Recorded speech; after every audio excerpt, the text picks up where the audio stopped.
Welcome to the Zoe Routh Leadership Podcast, your source of strategies and insights to make you a better leader. Influence, improve, inspire.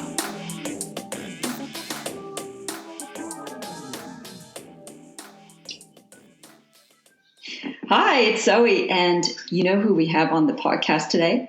Oscar Trimboli. I love this man. He's such a wonderful human being, and I'm delighted to share him with you. Oscar started his professional life as an accountant, and what's funny about that, or maybe it's not so funny, he actually had Dyscalculia, and he sounds like Count Dracula, but he was not Count Dracula.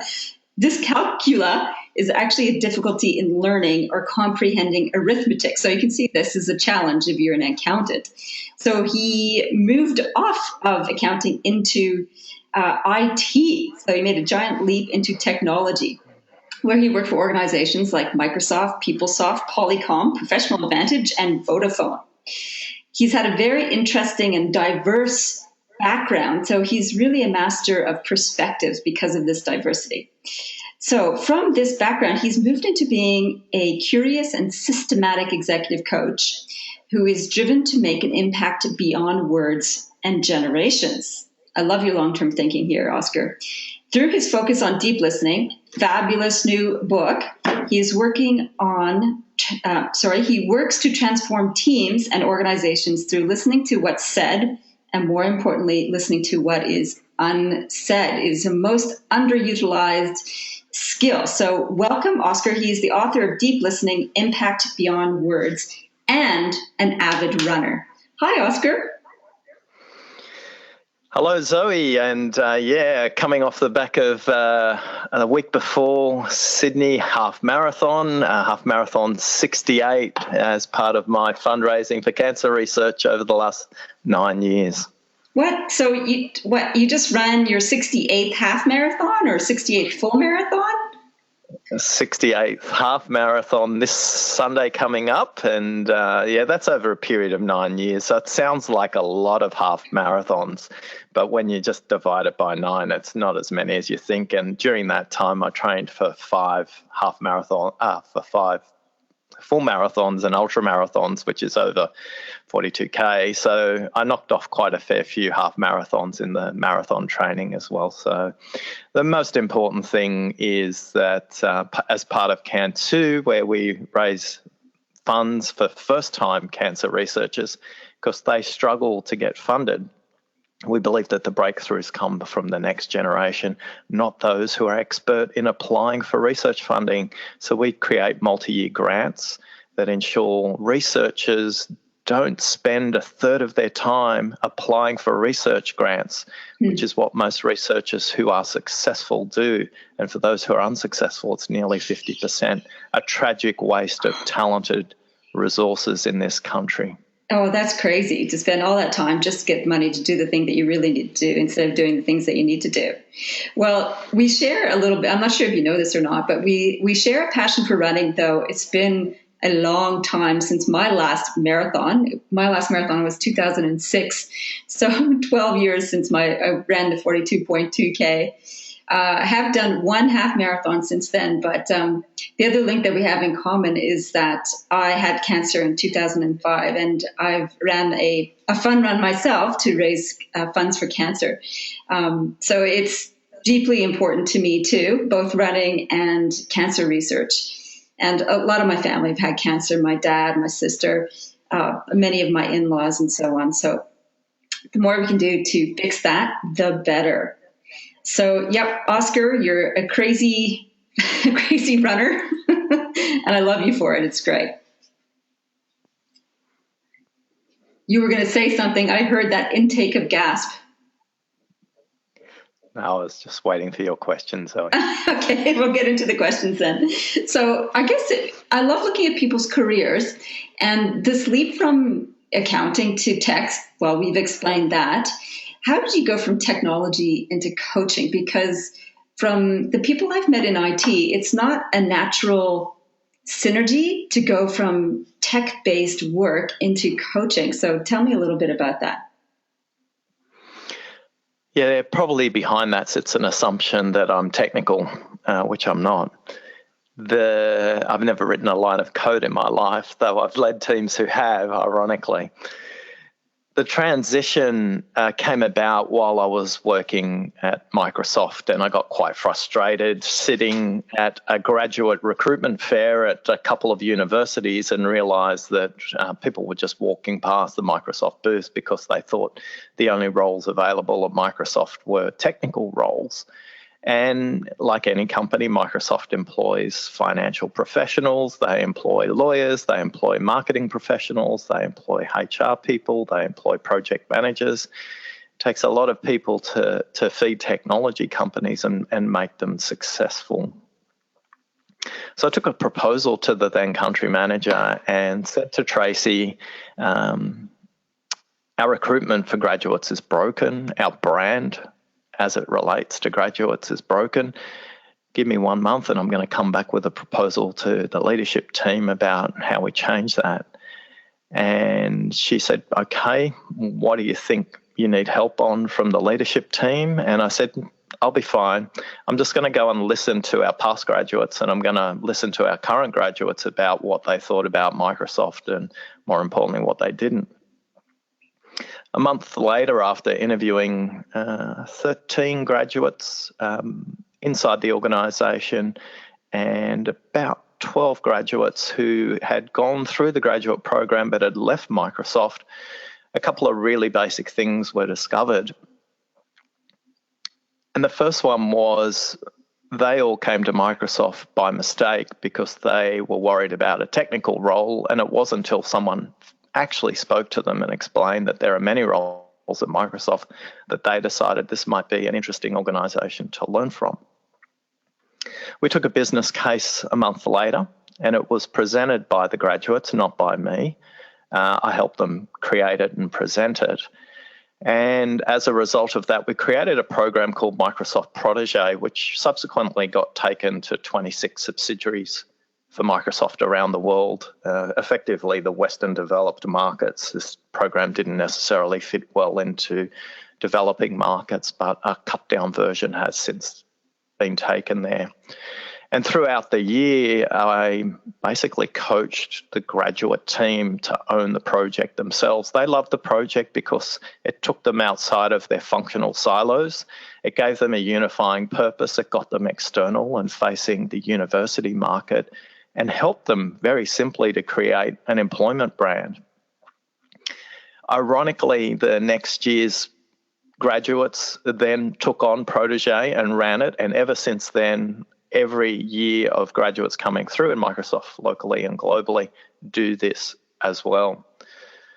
That spark of amazing energy from the graduate team taught me that I could have a powerful multi-generational impact just by listening and helping teams to have an impact beyond words.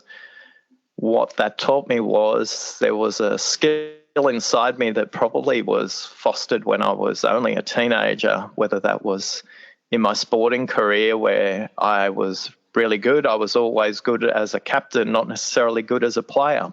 So I was never the best player in cricket or soccer or tennis. But I was always looked to as the captain. I wasn't always the most academic at school, but I played leadership roles in the school and spanning a school with 23 different nationalities. And it was great fun to listen to all the inclinations in people's voices, have great lunches, and learn to play card games in Chinese, Italian, and French as well. So, what? How do you learn to play card games in different languages? Is that all about listening and paying attention?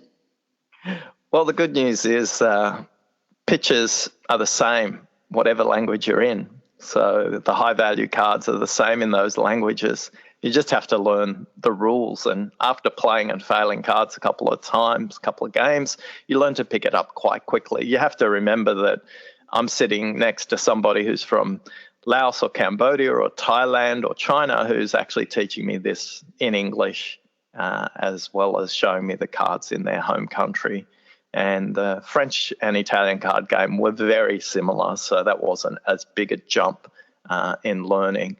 But the power is if you could learn to listen to people's body language, they give it away. They give it away what cards they're holding. So I think from that very early age, I'd learned to listen beyond what was said and started to watch people's faces and the congruency between what they were saying and what their body language was giving away.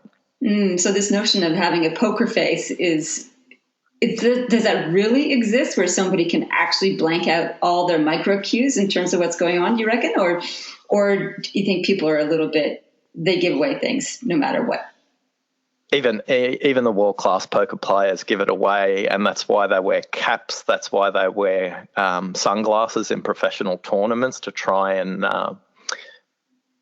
take away as many of those visual cues as possible. But in my professional voyeurism, I can pick up nuances even in the way they hold the cards and what position the fingers are on the cards at any one time.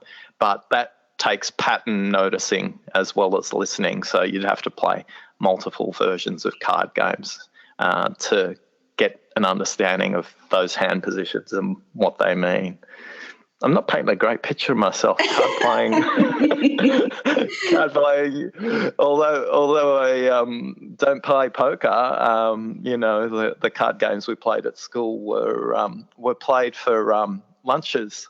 You'd have to bet your lunch against somebody else's, so you would literally lose your lunch if you didn't win the card game. Oh, I would so not cope with that. I would get so angry and stressed out. I love what you mentioned, though, because you talk about card players and it's about pattern recognition in terms of noticing people's behavior and the patterns that come with what they have in their hand. And reading through your book, you talk about that, some of the skills that you require in conscious listening. You talk about 4 different perspectives: intentional, systemic, curious, and progressive. And I'm wondering if the pattern recognition piece is essential to the systemic. Could you just talk a little bit through what you mean by these particular perspectives, and in particular the systemic one? Because I suspect this is actually the harder skill, is being able to recognize patterns and systems in what people are saying. Probably best if we start at the 5 levels of listening that are the foundation that sit behind these 4 perspectives, and then we'll go to the 4 perspectives, Zoe. Okay. So level 1 listening is listening to yourself. A lot of text and literature and the majority of the field says focus on the speaker, and that is true, but it's only part of the picture. If you don't turn up to the dialogue with an empty mind or no judgment, you're unlikely to have a space available in your mind to actually listen to what's being said. So turning up to a dialogue without going back to back from meetings, without taking a moment to pause before you get into this meeting and go, what's my intention for this meeting? Rather than going, oh my goodness, I've got to pick my friend up from the airport, it's garbage night, oh, did I feed the dog? My stomach's grumbling. Oh my goodness, I better get into this meeting, which is quite common for all of us. The difference between good listeners and great listeners is how long they're in that state and how quickly they notice they're distracted. This brings us to the 125-400 rule, which basically says if we can speak at 125 words a minute and there's 400 words a minute you can listen for, you are by design set up to fail to listen completely all the time. People speak too slow because you can hear 400 words a minute and you get a little frustrated and you get a little distracted and you're saying, hurry up, and you're saying, can you do it faster? So in doing so, again, notice when you're distracted. That's the first trick of being a deep listener. It's not the fact you are going to be distracted. I get distracted when I listen. It's how quickly you notice and how quickly you get back into the dialogue. Oh, this sounds like a meditation practice to me, because it's the exact same thing. You notice when your brain drifts off and it's like, come back to center, come back to center. Is meditation part of your practice and training in order to be able to listen to self?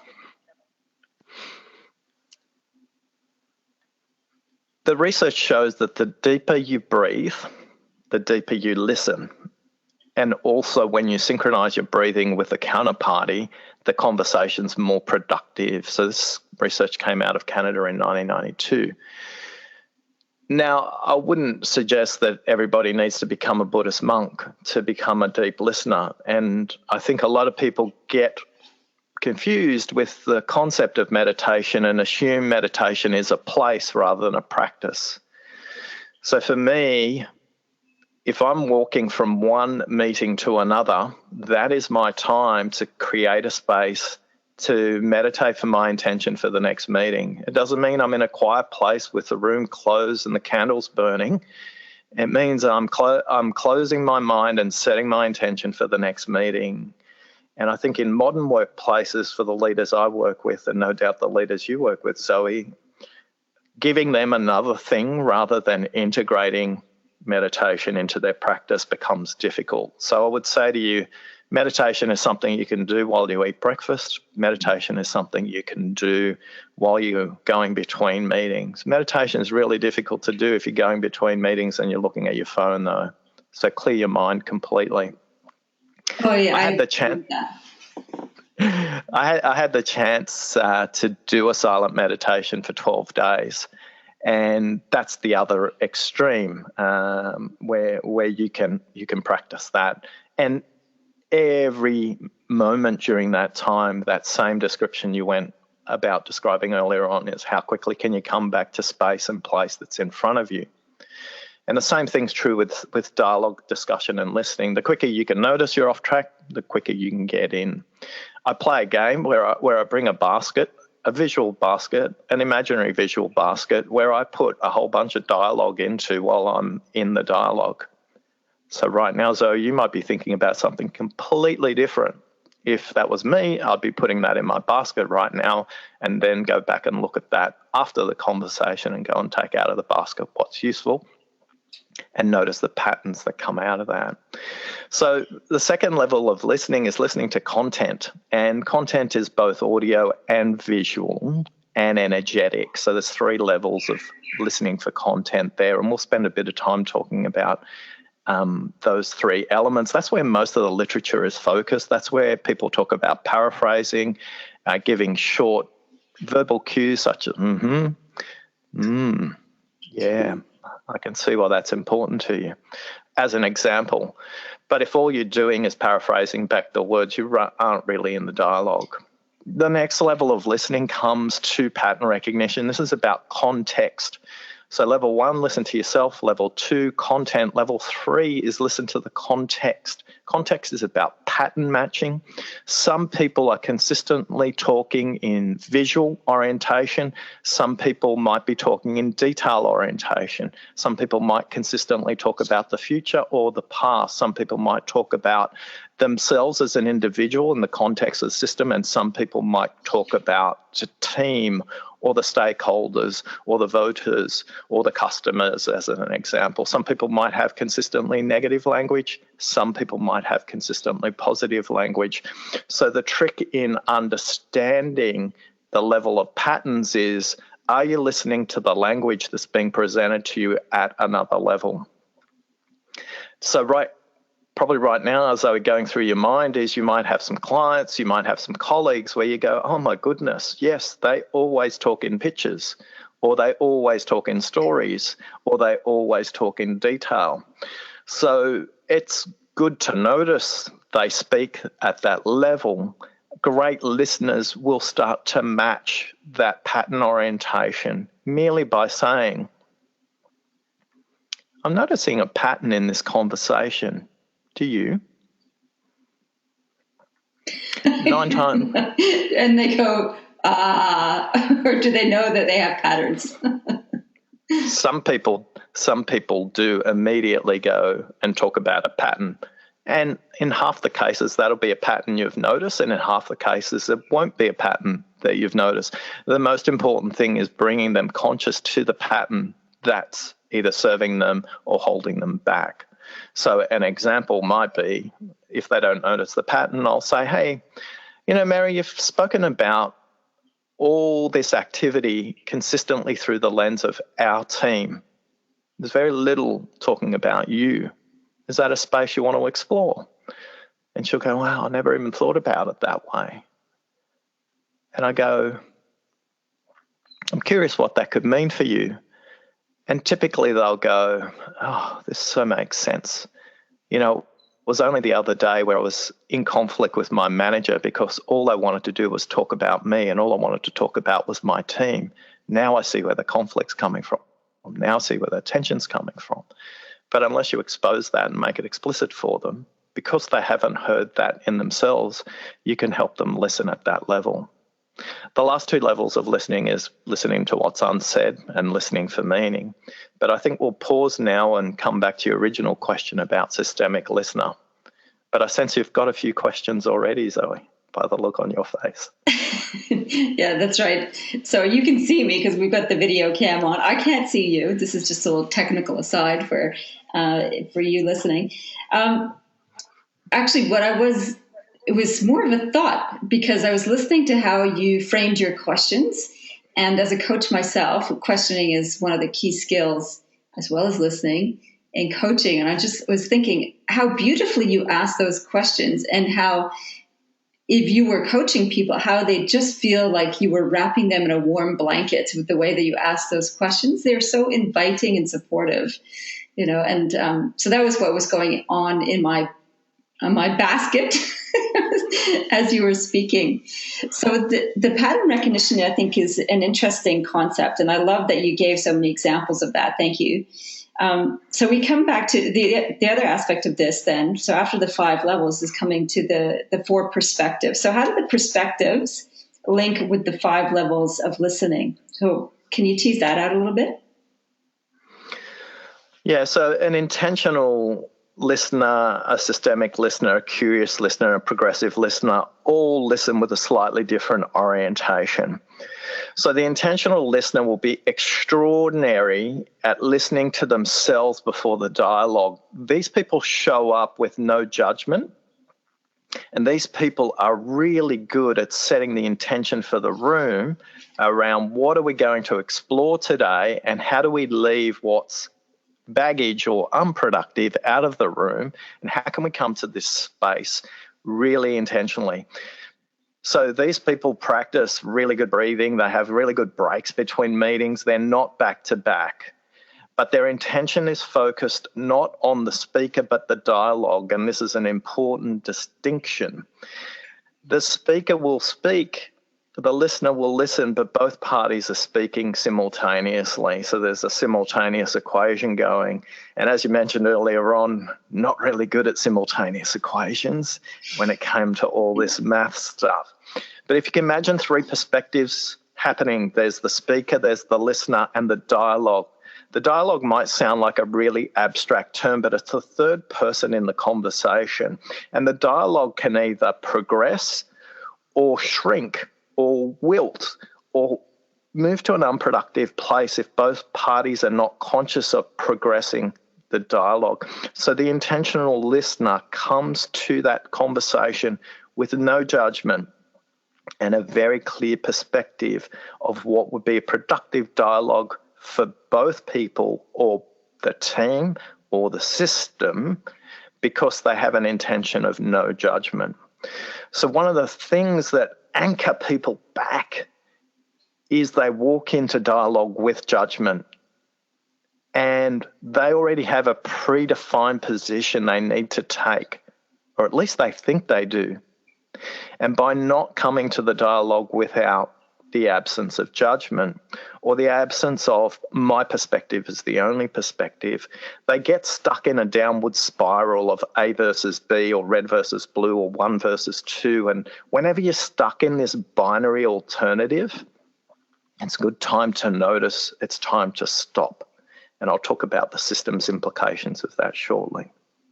The curious listener, by definition, asks really elegant questions that are appropriate both to the speaker, the team, and the system. The curious listener needs to be careful that their questions don't sound like interrogations or they're too abstract. A curious listener is the one that unlocks that perspective that we mentioned earlier, A versus B, 1 versus 2, red versus blue. The curious listener will explore, we spent a lot of time talking about option A and option B. I'm just curious if there's another perspective we haven't considered. And that's one of my go-to questions in team coaching, Zoe. And people look at me like I'm an absolute nut job. And they look at me and go, we've been talking about this for an hour and a half. Of course, these are the only alternatives. And then I simply say, there's at least two other approaches I'm hearing from the room, and at least one approach that hasn't been spoken about. And they all look at each other, and then someone will have the courage to say something. And it's usually what's unsaid, the elephant in the room, the undiscussable. But the curious listener can explore this. Now, 9 times out of 10, Zoe, I have no idea what the A versus B, C, D, E, F should be. All I know is there's stuff that they're not exploring. So what happens then, we create a beautiful new recipe with option C. And they all get excited and go, hey, let's go option C. But again, the curious listener will take it to another level. There's probably 2 more options we haven't considered. And they'll go D and they'll go E. But the curious listener ultimately will go, if we combine the best of A, the best of B, the best of C, and the best of D, what would that look like? And I go, it's obvious, it's this. But only giving the space and place for the team to listen to what they're trying to say rather than saying the obvious, does the curious listener help move the dialogue forward? So just one question before you move on to progressive and systemic listeners or perspectives is they listening to the unsaid piece. And you mentioned that was one of the levels, also levels of listening. You're sitting in a group like that, which seems like to be bulldozing ahead with options A and B. And intuitively there's something else. How do you pay attention to that as a curious listener? How do you actually notice that there's an elephant sitting there in the room? So I'll talk about it from my perspective as I work with a team like that, but I'll also talk about it from a very real perspective when I was a marketing director and how that came about. The noisiest people aren't necessarily the ones that are going to help us progress in all cases. What the noisy people are is courageous, and they're stating their case first. So if you think about the extrovert-introvert spectrum, one of the things that extroverts do really well for the group is declare a position. And what the introverts don't do is declare a position. They're there thinking about their position. So what I'm doing is I'm noticing who's taking notes. I'm noticing who's watching the conversation and the interplay of participants.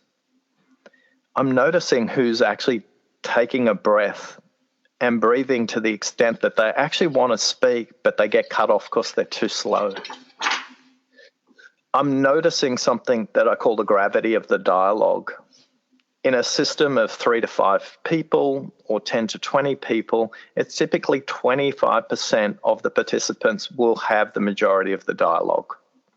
There will just be this universal gravity moving towards these people. Unfortunately, it's usually based on title, and that's not the most productive place to be in. And then what I'm doing is I'm noticing the language patterns that we mentioned earlier in the dialogue and understanding, are these language patterns consistently used by all the parties in the dialogue, or are they effectively one speaking about the future and somebody pulling them back and saying you haven't acknowledged a story from the past?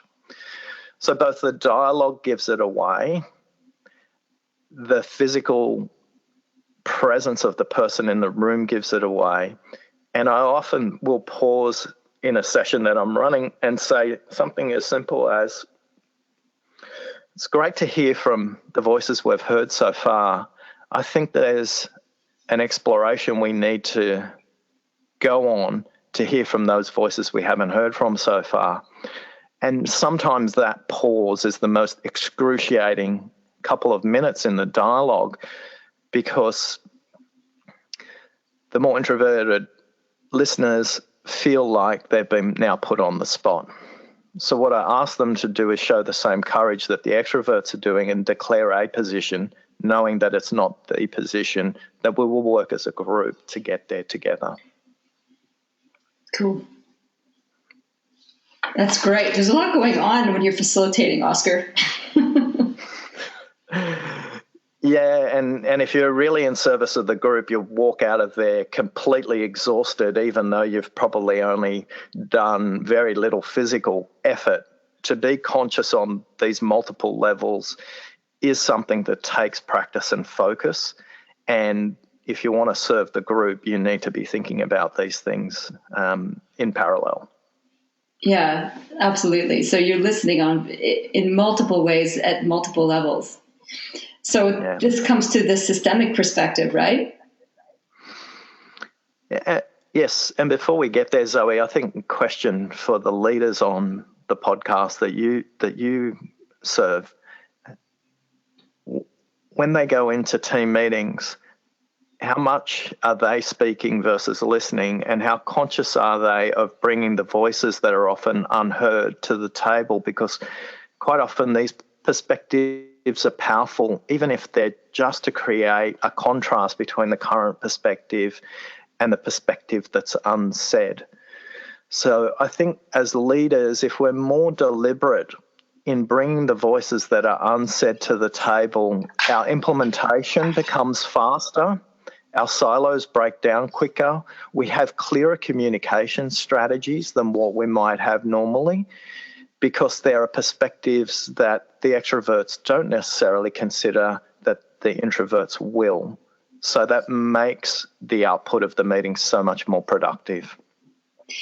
And I've like you, well, I'm not sure if you have this experience where I think people just wing their meetings. They don't actually pause, slow down to do what you're suggesting in terms of teasing out, allowing the space, and surfacing those perspectives and voices really well. It's kind of, let's go in, let's bulldoze this thing, let's get it done. And then everybody kind of leaves with a bit of whiplash. So I think it's very sound advice or sound questioning for all of our listeners about that. How are we actually showing up and crafting the process to allow all voices to be heard? So it's faster in the end. Yeah, it's absolutely faster. The impact's much more significant. The other question I'd pose to the audience is something was taught to me by one of my supervising coaches, which is, are you allowing 10% of the meeting for process improvement for that system? So if you can imagine there's 10% of 10 people in the room and the meeting goes for 60 minutes, you should be allocating between 6 and 10 minutes at about the 45-minute mark to simply say, let's take a pause. Let's step out of the content and let's look at the process. What can we improve in the next 10 minutes to make this more productive? What do we need to do from a process perspective to improve this meeting? So if I'm facilitating a half day or a full day workshop, I will do that just about 15 minutes to half an hour before every break to get the leaders in the room to understand that they need to be role modeling process leadership, not just content leadership in what they do.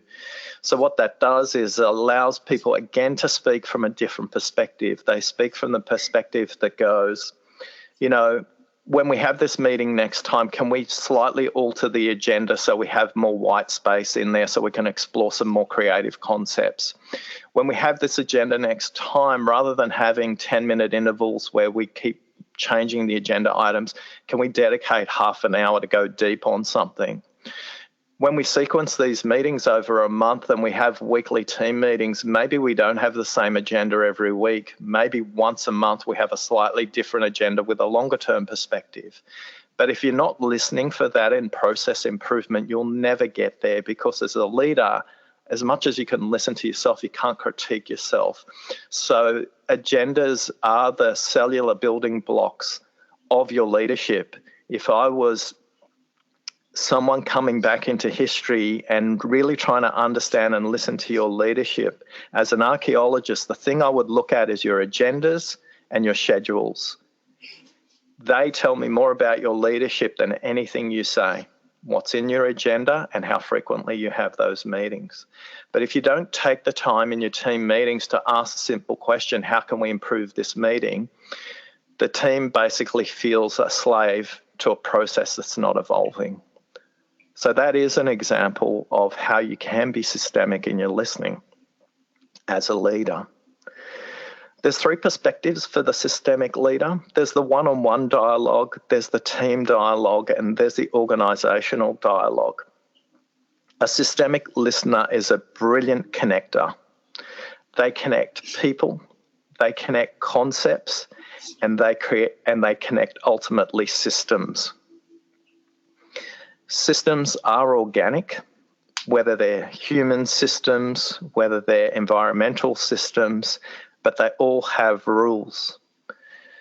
An example of a system in an organization is the rule is time cannot be created, but time can be leveraged. A lot of us don't take the time to think about what are the natural rules of our system that we can't break, and how do we connect those up. Systemic listeners do a fantastic job in saying questions like, what does this mean to the residents, the voters, the constituents, the customers, the competitors, the regulators? What does this mean to our environment? What does this mean to the next generation and the generation after that? They're extraordinarily powerful because what they do is they help you swim with the tide rather than swim against the tide with your idea. So if you're stuck and you feel like you've had this conversation and the project's going nowhere, it's likely that the systemic listener hasn't had a voice because you're swimming against the tide with your idea.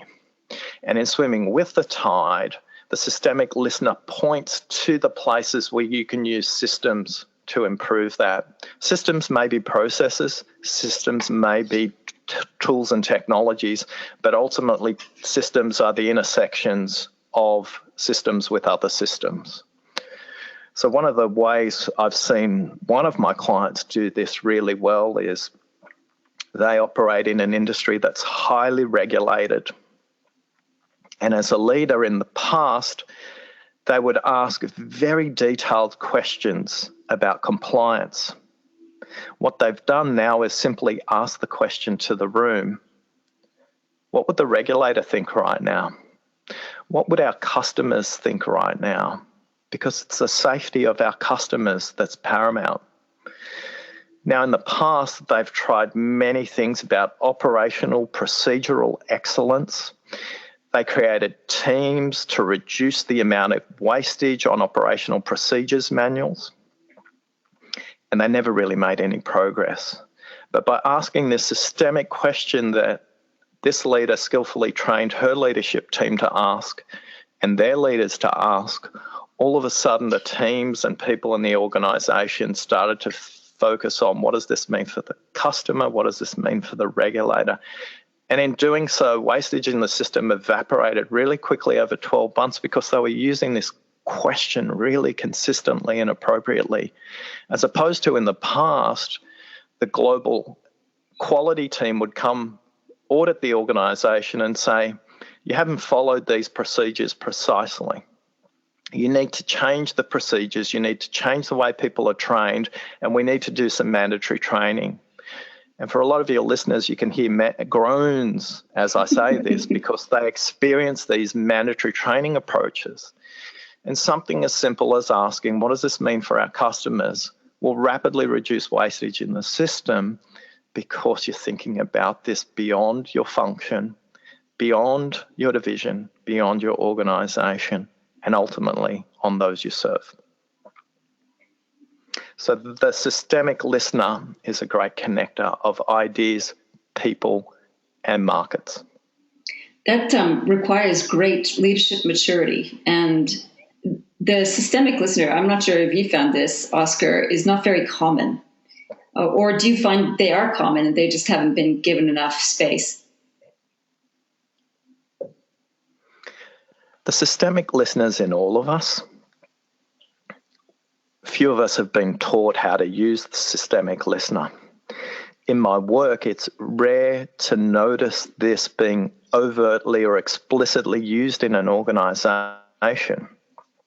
When you simply show them how to use 3 circles of the individual, the groups, the organization, and the ecosystems in which you operate in, and simply ask a question orientated around purpose.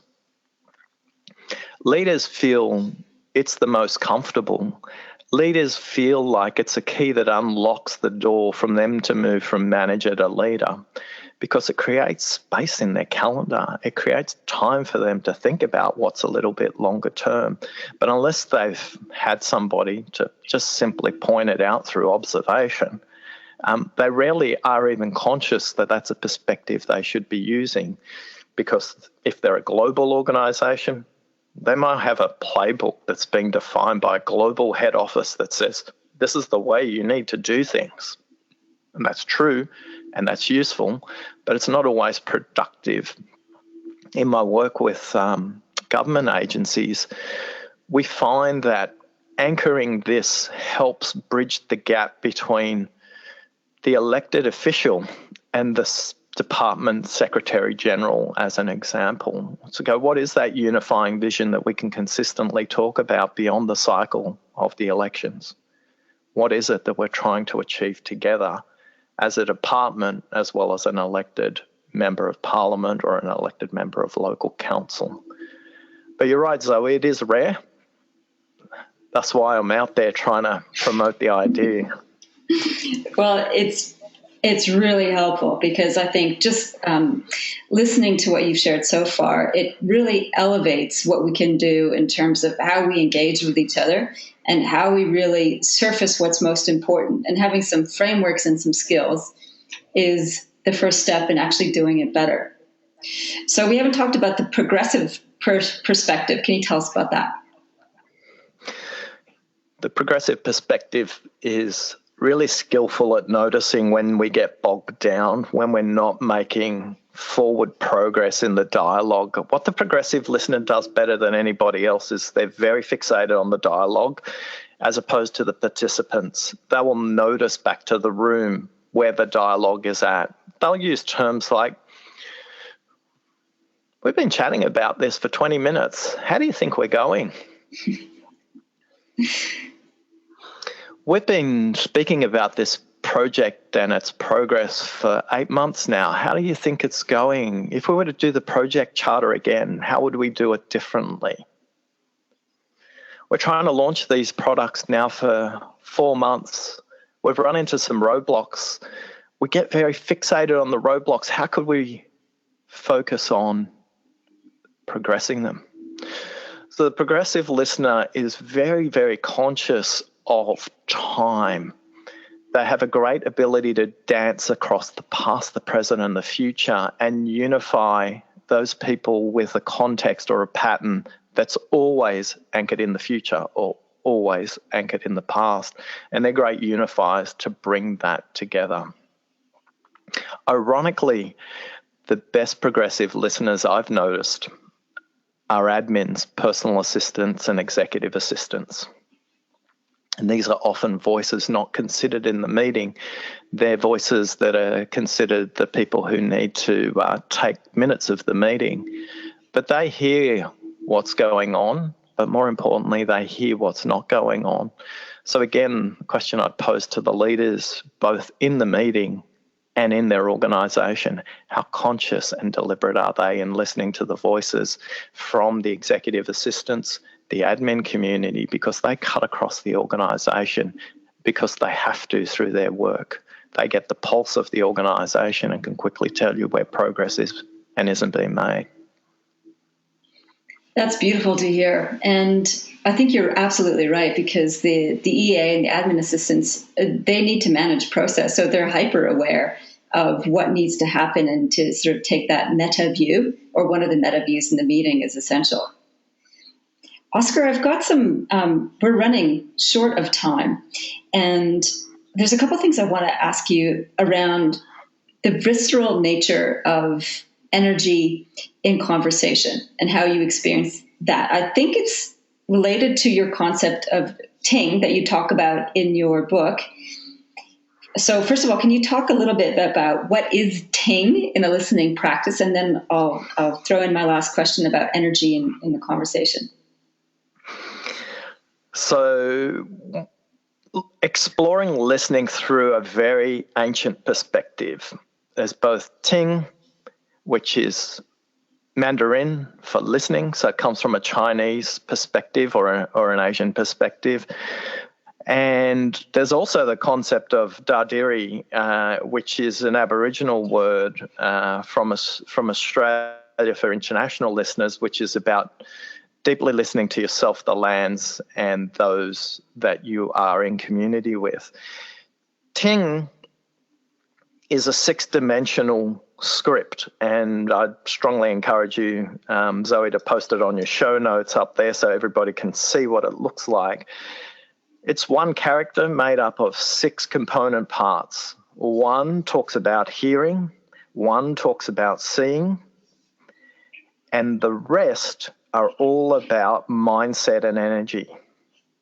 So in the West, we're very fixated on hearing and occasionally seeing. So seeing is those visual cues that you get from somebody.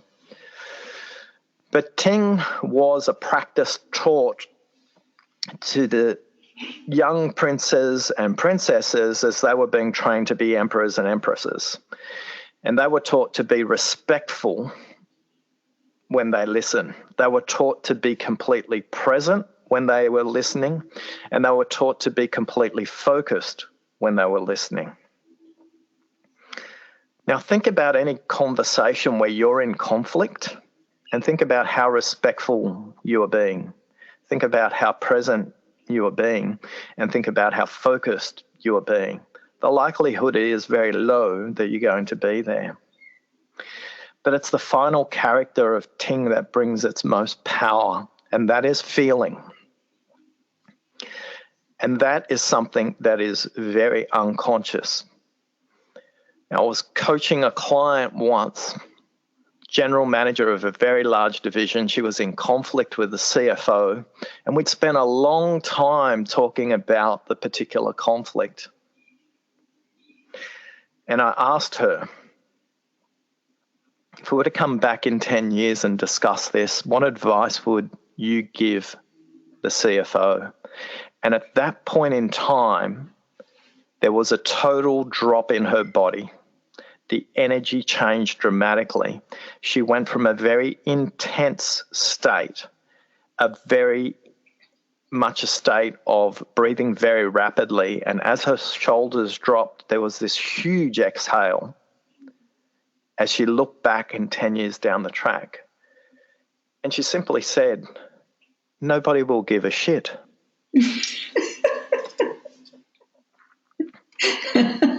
Was that depressing or a bit of relief for her? For her in noticing that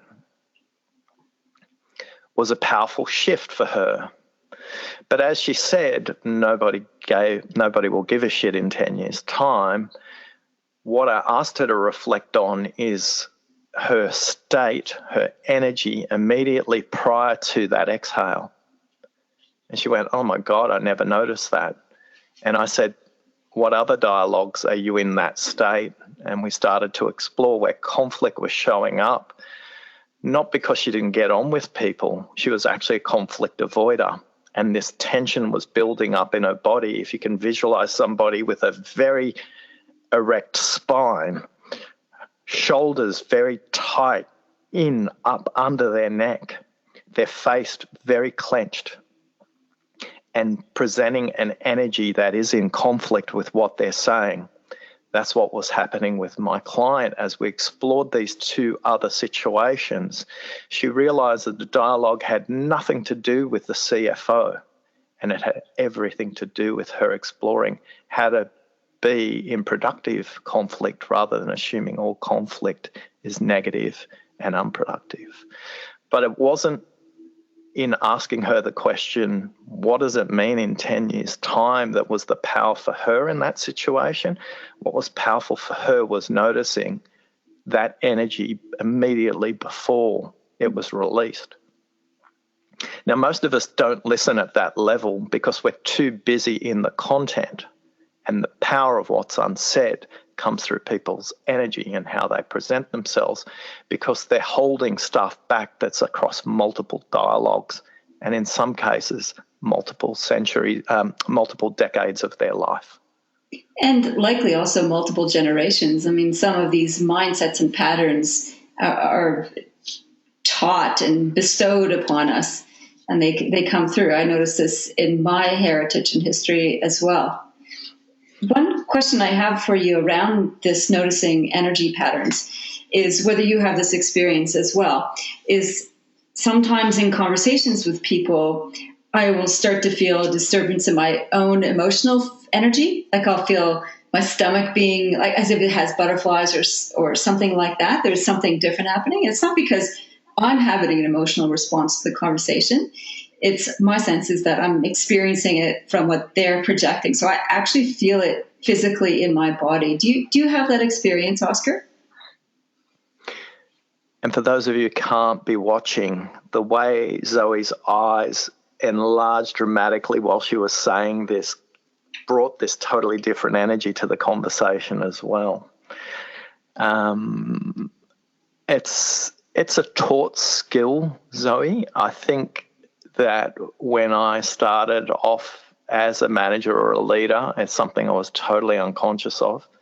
And a coaching supervisor pointed it out to me and started taking me through this journey.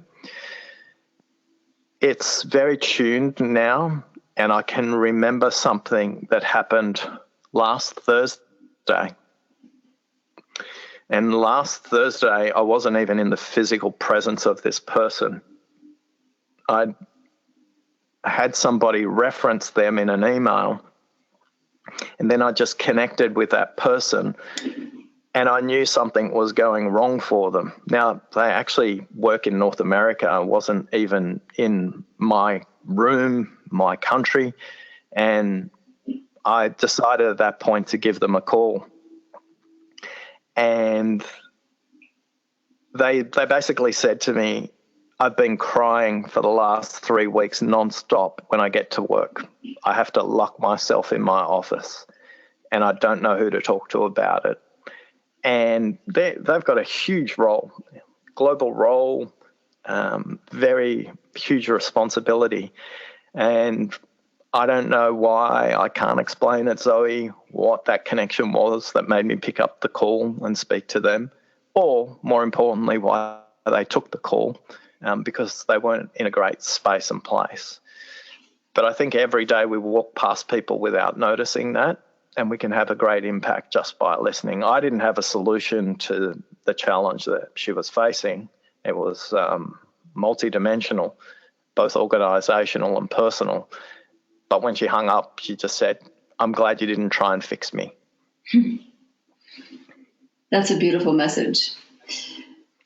Well, there's a lot at play in that story. The fact that you could tune into somebody and experience their energy through the interwebs and, from across a very vast distance, and to hold the space where she didn't need to change, I think is a powerful message too. And that's sort of tuning into what's needed in the conversation, in the listening. Is a suggestion there? Is there a suggestion needed? Is there a strategy needed? Is there just a space to be held that's needed? So, Oscar, my very last question, and then I will let you go, I promise, is I'm interested in leaders developing their edge. So testing the boundaries of who they are and where they're going. So what boundaries are you pushing for yourself? I don't need to. I've got a wife who does an amazing job of that. I'll tell you one relatively recent story, and then I'll tell you, basically a couple of years ago, I wasn't able to swim as an adult. I wasn't taught as a child how to swim. School holidays were spent concreting with my dad, so I always was intrigued when these Aussie kids talked about the beach, this mythical place. I had no idea what it was. But we were supporting a a group of ocean swimmers who'd swum from Palm Beach to Whale Beach, which is about 2.7 kilometres in Sydney, a bit close to 5 years ago now. And we were walking over the headland and I was just totally in awe. And my wife turned to me and said, "So super, coach, time to call you on your bullshit. It's time for you to swim in the ocean with me next year. This time next year, we're going to swim from Palm Beach to Whale Beach." And it was like a lightning bolt hitting me. Fear went through every part of my body. I was lost for words. I was in total denial. And I just said, "Look, Jen, we'll talk about that when we get to Whale Beach. But until then, let's just enjoy this glorious weather." And in walking the next 1.5 kilometres down the headland to the beach, I was making up all these extraordinary excuses about why I was too busy, why it wasn't fair to be asked. Jen was a fantastic swimmer. She swam in her school and she was a great swimmer. Of course, she could ask me to swim, but I realised that wasn't why she was asking me. And in throwing myself in at the deep end, literally, and learning to swim as an adult, I learned so many lessons about how difficult change is personally and how careful the person who leads you need to be about creating very simple micro skills. So for 2 weeks first 2 weeks of learning to swim, I just learned how to breathe. We never actually swum across the pool more than 10 meters without my coach being very focused on my breathing. And in doing so, over the next 3 to 4 months, I was able to graduate from swimming the width of the pool to swimming the length of a 25-metre pool to swimming the length of a 50-metre pool, and then ultimately being able by July that year to be able to swim 2 kilometres. September, I got a brand new coach who was my ocean swimming coach, and she taught me all the craft of the ocean. But in jumping into the ocean after 1.5 months, I realised that I wasn't breathing. And my coach pointed that out because I was blue in my face because I wasn't breathing. And my coach said to me, "Can you just let me swim underneath you and notice what you're doing?" And what I was doing was trying to breathe in and out while my head was above the water, which is absolutely the wrong way to do it. But what I would learn as a result is performance in one environment, a swimming pool, won't guarantee you performance in a different environment where high performance is required.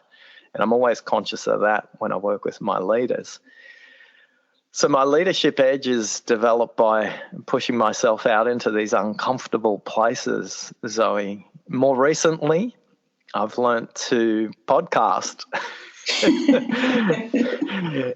And if people who know me know that my superhero power is my cloak of invisibility.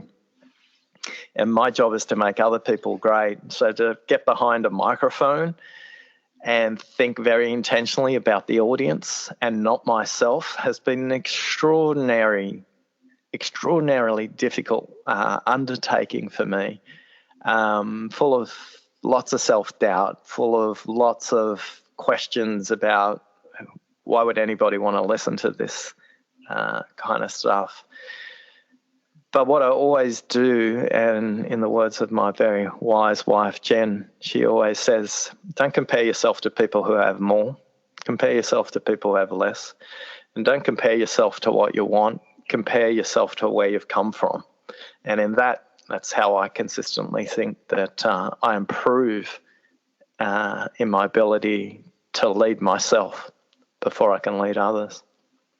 Oh, Oscar, what a beautiful story. And I've got tears in my eyes. You approach life and work, well, with equal humility and courage. And there's so much gifts in the work that you bring to this world and to you just being you and sharing the energy of you.